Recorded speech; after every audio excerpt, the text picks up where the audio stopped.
Good morning le monde! Paradoxe cybernétique. Le paradoxe de l'œuf et de la poule cybernétique.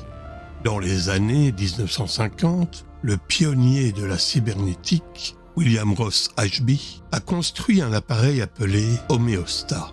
Cette machine était conçue pour s'autoréguler et trouver un état stable, même face à des perturbations. Le fait étrange et amusant est que personne, pas même Ashby, lui-même, ne pouvait prédire dans quel état stable la machine finirait.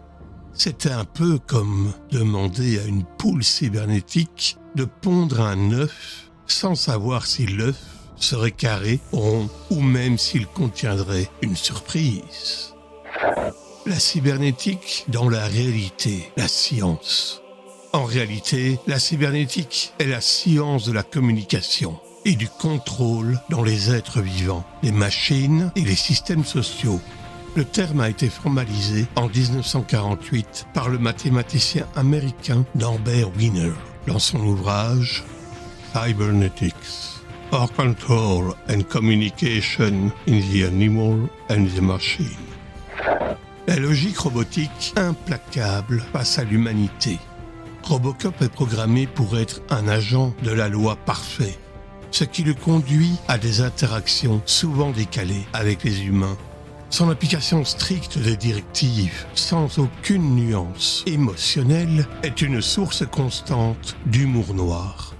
Exemple, après avoir neutralisé un criminel violemment, il se tourne vers la victime en état de choc et dit calmement « Madame, vous avez subi un choc émotionnel. Je vais prévenir un centre d'aide aux victimes de viol. » Dans la version originale, c'est encore plus direct. « Madam, you have suffered an emotional shock.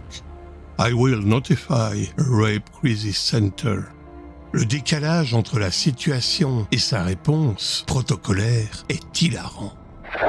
Les tentatives d'assimilation sociale du T-800. Dans Terminator 2, le T-800 apprend les codes sociaux humains grâce à John Connor. Cela donne lieu à des moments hilarants comme quand il essaye de sourire ou d'utiliser des expressions familières. Hasta la vista, baby. I'll be back. Malgré tout, il n'est jamais le même.